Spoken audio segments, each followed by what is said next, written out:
পুষ্টিহীনতা, অল্প বয়সে বিয়ে এবং সঠিকভাবে মাতৃদুগ্ধ না দেওয়ার কারণেই শিশুরা হাম, ডেঙ্গু সহ নানা রোগে আক্রান্ত হচ্ছে বলে মন্তব্য করেছেন স্বাস্থ্য এবং পরিবার কল্যাণ মন্ত্রী সরদার মোহাম্মদ সাখাওয়াত হোসেন বকুল। সকালে বিশ্ব মাতৃদুগ্ধ সপ্তাহ উপলক্ষে রাজধানীর জাতীয় বার্ন ইনস্টিটিউটে এক অনুষ্ঠানে এসব কথা বলেন তিনি।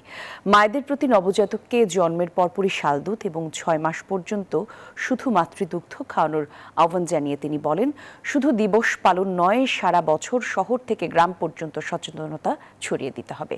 মন্ত্রী বলেন, দেশের প্রতি সত্যিকারের মমত্ববোধ থাকলে মায়েদের শপথ নিতে হবে যেন কোনো শিশুকে মাতৃদুগ্ধ থেকে বঞ্চিত করা না হয়। তাহলেই ভবিষ্যৎ প্রজন্ম হবে সুস্থ, সবল এবং কর্মক্ষম।